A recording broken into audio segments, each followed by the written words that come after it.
कल खटीमा में उत्तरांचल पंजाबी महासभा द्वारा आयोजित बैसाखी मेला 2023 कार्यक्रम में पहुंचे सीएम धामी क्या बोले, आइए देखते हैं।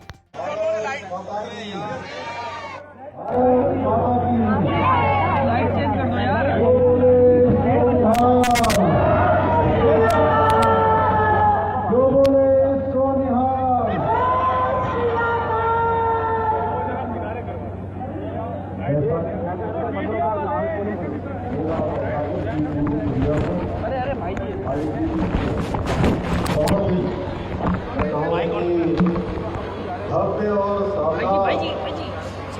मेले के इस अवसर पर मेरे साथ मंच पर उपस्थित हमारे रुद्रपुर क्षेत्र के लोकप्रिय विधायक आनंद सिंह अरोड़ा जी,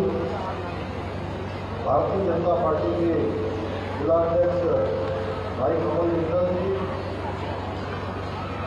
किसान आयोग के उपाध्यक्ष आदरणीय सरदार राजपाल सिंह जी, इस स्कूल के फाउंडर मेंबर के नाते जिन्होंने शिक्षा के क्षेत्र में बड़ा मुकाम यहाँ पर हासिल किया है, हमारी मैडम प्रबंधक हैप्पी मैडम सुरेंद्र कौर, उत्तरांचल पंजाबी महासभा के सचिव भाई मनोज बारवा जी, अध्यक्ष पंजाबी महासभा भाई विजय अरोड़ा जी, महामंत्री मनोज गुलाटी जी, उपाध्यक्ष मनोज छावड़ा जी, जतिन ग्रोवर जी, राहुल अरोड़ा जी, मानस बत्रा जी, महिला अध्यक्ष सोनिया जुनेजा जी, जतिन ग्रोवर जी, हरीश बत्रा जी, अनिल बत्रा जी, राजू जुनेजा जी, राजकुमार गुजर जी, आशु अरोड़ा जी एवं सभी पंजाबी महासभा के सभी हमारे पदाधिकारीगण, सभी आए हुए सभी हमारे इस मेले में प्रतिभाग करने वाले, इस क्षेत्र के मेरे सभी बड़े बुजुर्ग, सभी उपस्थित माताएं बहनें, सभी मेरे नौजवान साथियों, उपस्थित हमारे पत्रकार मित्रों एवं छायाकार बंधुओं, मैं आज बैसाखी पर्व के इस अवसर पर आप सभी को अपनी ओर से लाख लाख बधाइयाँ देता हूँ, बहुत बहुत बधाइयाँ, शुभकामनाएं, और भगवान से प्रार्थना करता हूँ कि ये बैसाखी का पर्व आपके जीवन में नई उमंग, नई तरंग और नई ऊर्जा लेकर आए। हर प्रकार से ये बैसाखी का पर्व आपके जीवन में खुशहाली का पर्व बनकर आए, खुशियों का पर्व बनकर आए। भाइयों बहनों, आज बहुत लंबे समय के बाद मैं ऐसे किसी सार्वजनिक कार्यक्रम में, जहां इतने सारे लोग खटीमा क्षेत्र में एक साथ एकत्र हुए हैं और आप सबके बीच में आकर आज मुझे जैसी अनुभूति हो रही है कि जैसा कभी हम लोग गुरुद्वारा नानकमता साहिब में कार सेवा जिस समय करते थे, इस समय कार सेवा के समय में जैसी अनुभूति होती है, वैसे ही आज बैसाखी पर्व पर, बैसाखी मेले के अवसर पर आप सबके बीच आकर उसी प्रकार की अनुभूति हो रही है। आज के इस अवसर पर इतनी बड़ी संख्या में आप सब लोग यहाँ पधारे हैं और यहाँ पहुँचने पर जिस प्रकार से हमारी माताओं बहनों ने, बड़े बुजुर्गों ने, नौजवान साथियों ने और छोटे छोटे प्यारे नन्हे मुन्ने बच्चों ने जिस प्रकार से यहाँ पर मेरा स्वागत किया है, मेरा सम्मान किया है, मैं दोनों हाथ जोड़कर, सुर झुकाकर आप सबका भी अपने हृदय की गहराइयों से अभिनंदन करना चाहता हूँ। मेरे लिए ये महज एक सम्मान नहीं है, ये हमारी महान संस्कृति के तेज, त्याग और तपस्या का प्रसाद है। और ये अभिनंदन और सम्मान ये मेरा नहीं है, ये उत्तराखंड प्रदेश के एक एक जन जन का सम्मान है, उत्तराखंड प्रदेश की समस्त जनता का सम्मान है, जो आप सब लोगों ने यहाँ मेरे सम्मान के रूप में किया है। मैं आज इस सम्मान को, इस गौरव को गुरु नानक देव जी के चरणों पर और 10वें गुरु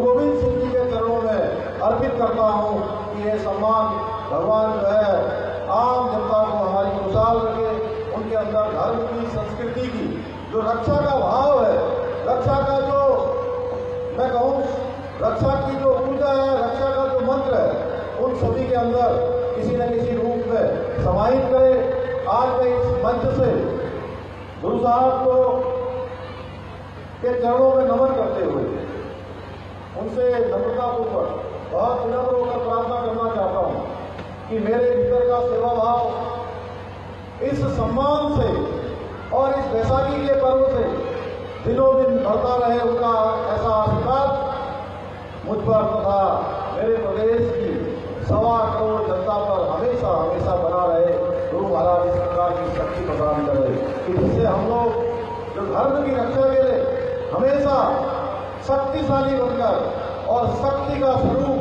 हमेशा हमारे साथ रहे, जिससे कि हम सब लोग अपने धर्म की रक्षा कर पाए। भाइयों बहनों, ये पूरा हमारा जो पंजाबी समुदाय ये त्यौहार बैसाखी का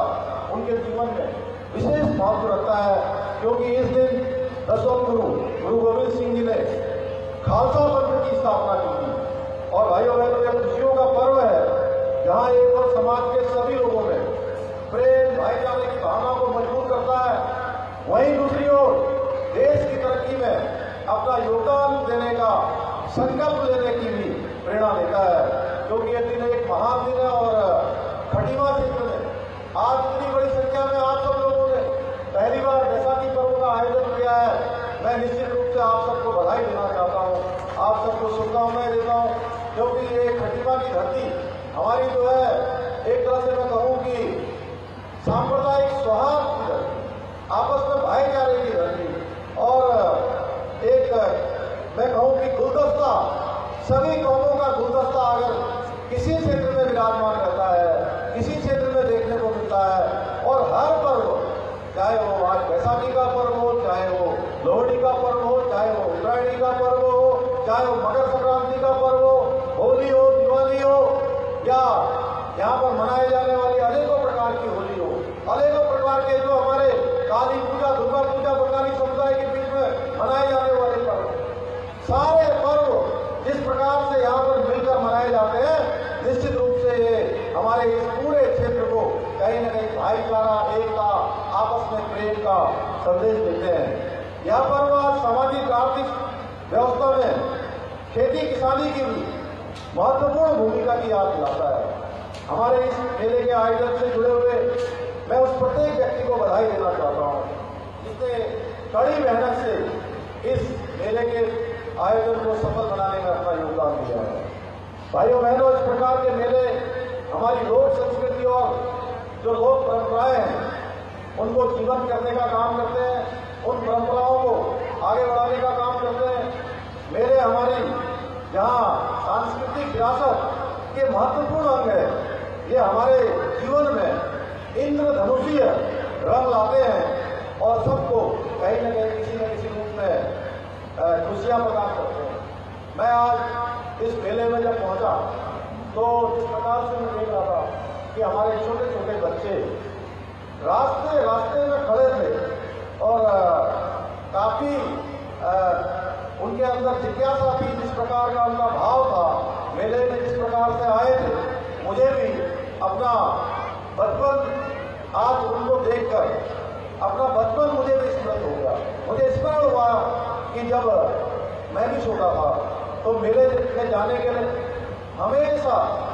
आतुर रहता था, हमेशा इंतजार करता था कि कब मेला आएगा। उस समय में हमारे यहाँ पर ढंडेरिया का मेला होता था, कभी नानक मता का दिवाली का लगने वाला मेला होता था, या छतरपुर में हमारा ये शिवरात्रि के पर्वों पर लगने वाला मेला होता था। क्योंकि जहाँ मेलों में एक और जाकर मुझे भी जो बचपन में जिन चीज़ों का काफ़ी शौक होता है, जो पसंदीदा चीज़ होती है, वो ऐसे कर्तव्य देखने को मिलते हैं। जैसे अभी हमारे मंच पर मुझे राज्यपाल जी ने बताया कि पंजाब से और अनेकों स्थानों से आकर हमारे जो बाहर से आए हुए कलाकार हैं या स्थानीय कलाकारों के द्वारा जो कर्तव्य यहाँ से दिखाई दे रहे थे, उसी तरह से और मेलों में बच्चों को तरह तरह के जो खिलौने हैं वो खिलौने भी मिल जाया करते थे। बचपन की अगर हम याद करें, सामान्य परिवार को होने के कारण से बहुत ज़्यादा खरीदारी नहीं कर सकते थे, क्योंकि इतने पैसे जेब में नहीं होते थे कि हम जो भी मेले में दिखता है उसको खरीद लें। अधिक खिलौने तो उस समय मैं भी नहीं खरीद पाता था, पर उस जमाने में खिलौनों को देखकर, चरखों को देखकर लगे हुए बड़े बड़े जो बंदूकों की दुकानें, अन्य प्रकार के चरखे, मेले में लगने वाले स्टॉल, उनको देखकर ही बहुत आनंद आ जाता था, उनसे मन प्रफुल्लित हो जाता था। भाइयों बहनों, उस समय में जब संचार की सुविधाएं भी उपलब्ध थी, आज तो इंटरनेट का जमाना है, आज तमाम प्रकार का चलचित्रों के माध्यम से, इंटरनेट के माध्यम से अनेकों प्रकार की जो सुविधाएं उपलब्ध हो गई हैं। और उस समय में जब नहीं होती तो इन मेलों और त्योहारों के द्वारा ही आप लोगों से मिल पाते थे। और पुराने समय में मेले एक ऐसा माध्यम होते थे, और बहुत सुदूरवर्ती क्षेत्रों में तो मेले ही एकमात्र ऐसा माध्यम होते थे कि साल भर में 2 साल में कभी कभी जब मेले लगते थे तो लोग इन मेलों में एक दूसरों से और अपने मित्रों से, अपने दोस्तों से, अपने सगे संबंधियों से उनको मिलने का अवसर प्रदान होता था। भाइयों बहनों, हम सभी ने मिलकर ये लोक पर्व और मेलों का संरक्षण करना होगा। आज उत्तराखंड की सरकार आप सबके आशीर्वाद से ये मेले हैं, ये हमारी जो विरासत है, जो सांस्कृतिक धरोहर है, इनके संरक्षण के लिए, इनके संवर्धन के लिए लगातार काम कर रही है। और देश के अंदर मैं एक बात आप सबके सामने जरूर कहना चाहता हूँ, आज देश के अंदर अगर किसी के उत्थान का पर्व मनाया जा रहा है तो सांस्कृतिक उत्थान का पर्व मनाया जा रहा है, जिसके बारे में हम सोचते भी नहीं थे। आज उन पर्वों का स्मरण हो रहा है, चाहे कोई भी त्योहार हो, चाहे आज धर्म का क्षेत्र हो, चाहे वो अध्यात्म का क्षेत्र हो, चाहे वो संस्कृति का क्षेत्र हो, या हमारी सांस्कृतिक विरासत हो, या हमारे किसान भाई बैठे हैं जिसको मोटा अनाज कहते हैं, चाहे आज वो मिलेट ईयर हो। इस वर्ष को संयुक्त राष्ट्र संघ ने हमारे देश के आदरणीय प्रधानमंत्री मोदी जी के नेतृत्व में संपूर्ण विश्व इस वर्ष 2023 को मिलेट वर्ष के रूप में मना रहा है, जिसमें जो हमारी पुरातन संस्कृति के रूप में मनाए जाने वाले अनाज हैं, उनके उत्पाद को बढ़ावा देना हो, उनको जन जन तक पहुंचाना हो, पौष्टिक आहार के रूप में संपूर्ण विश्व को उसकी महत्ता को बताना हो, ये वर्ष मनाया जा रहा है। इसी प्रकार से इस वर्ष हमारे लिए और गौरव का वर्ष है, पूरे संपूर्ण भारत के लिए, पूरे हिंदुस्तान के लिए, कि इस वर्ष G20 के देशों की अध्यक्षता भी ऐसे समय में जब संपूर्ण विश्व जहाँ कोरोना जैसी महामारी से अस्त-व्यस्त हो गया, संपूर्ण दुनिया को आगे ले जाने को, संपूर्ण दुनिया को दिशा देने का काम अगर किसी के जिम्मे में आया है, किसी को उसका नेतृत्व करने का काम मिला है, तो हमारे देश के यशस्वी प्रधानमंत्री मोदी जी के नेतृत्व में भारतवर्ष को मिला है। भाइयों बहनों, आज मैं यहाँ पर कहना चाहता हूँ कि एक समय होता था जब लोग धार्मिक स्थानों पर जाने से डरते थे, राजनेताओं को संकोच होता था कि हम गुरुद्वारे में चले जाएंगे, हम मंदिर में चले जाएंगे, हम किसी अन्य स्थान पर चले जाएंगे तो कहीं ऐसा न हो कि दूसरे लोग कोई बुरा मानने लगे, कहीं वोट बैंक प्रभावित होने लगे। लेकिन आज मंदिरों में जाना, गुरुद्वारों में जाना, हमारे धार्मिक पर्वों को मनाना, हमारे पारंपरिक पर्वों को मनाना हमारे लिए गौरव की बात हो गई है। क्योंकि आप देखिए, आज चाहे आज हमारा केदारनाथ हो, चाहे आज बद्रीनाथ हो, या हमारा हेमकुंड साहब हो नए स्वरूप में, जहाँ हेमकुंड साहब की जो यात्रा पहले के समय में 15 घंटे और 16 घंटे की यात्रा हो, 15 घंटे लगते थे, 16 घंटे लगते थे। अगर आप सब लोग गए होंगे, जिन लोगों ने हेमकुंड साहब की यात्रा की होगी, उनको पता होगा। और जो हमारे बुजुर्ग लोग होते थे, उनको लिए तो ये यात्रा अत्यधिक ही कठिन होती थी, जो अस्वस्थ होते थे उनके लिए और भी कठिन होती थी। लेकिन मैं धन्यवाद करना चाहता हूँ आज बैसाखी के पर्व के अवसर पर आदरणीय प्रधानमंत्री मोदी जी का, कि उन्होंने हेमकुंड साहब जाने के लिए रोपवे का शिलान्यास कर दिया है। आने वाले समय में हेमकुंड साहब जाना मात्र कुछ घंटों की बात होगी और आसानी से हम हेमकुंड साहब के दर्शन कर पाएंगे। ऐसे अनेकों स्थान है, अनेकों क्षेत्रों में आज काम हो रहा है भाइयों। उसके बारे में अगर मैं बहुत विस्तार से बोलूंगा तो बड़ा लंबा हो जाएगा, क्योंकि इतने शानदार कार्यक्रम यहाँ पर हो रहे हैं और मैं थोड़ा आते आते विलंब भी हो गया। इसलिए मैं आज के इस अवसर पर आप सभी का बहुत धन्यवाद करते हुए, इतना कहते हुए कि आज प्रधानमंत्री मोदी जी के नेतृत्व में चाहे किसानों की आय दोगुनी करनी हो, चाहे किसानों को किसान सम्मान निधि देनी हो, ऐसे अनेकों कार्य आज उनके नेतृत्व में पूरे भारतवर्ष के अंदर संचालित हो रहे हैं। उनके मार्गदर्शन में उत्तराखंड को हिंदुस्तान का श्रेष्ठ राज्य बनाने के लिए हमने भी संकल्प लिया है और हमने संकल्प लिया है कि अगले 10 साल उत्तराखंड की प्रगति के साल होंगे, अगले 10 साल उत्तराखंड की गति के साल होंगे, अगले 10 साल उत्तराखंड की उन्नति के साल होंगे। उन सालों को बनाने के लिए जहाँ सरकार अपने स्तर से काम कर रही है, एक रोड मैप बना रही है, वहीं विकल्प रहित संकल्प लेकर मैं उत्तराखंड की संपूर्ण जनता से, खटीमा क्षेत्र के अपने माताओं बहनों से, बड़े बुजुर्गों से आप सबका आह्वान करना चाहता हूँ ताकि आप सबका आशीर्वाद, आप सबका मार्गदर्शन, इस विकल्प रहित संकल्प जो कि हमने लिया है, जो आदमी प्रधानमंत्री मोदी जी ने बाबा केदार की भूमि से कहा है कि 21वीं सदी का तीसरा दशक उत्तराखंड का दशक होगा, यानी कि ये 10 साल उत्तराखंड के हर क्षेत्र के श्रेष्ठ साल होंगे, अच्छे साल होंगे, जिसमें उत्तराखंड हिंदुस्तान के हर क्षेत्र में अग्रणी होकर आगे काम करेगा, अच्छा काम करेगा। इसमें एक एक व्यक्ति का, एक एक जन का सहयोग होगा, एक एक व्यक्ति इसमें सहभागी होगा। मैं दावे के साथ कह सकता हूँ, उत्तराखंड के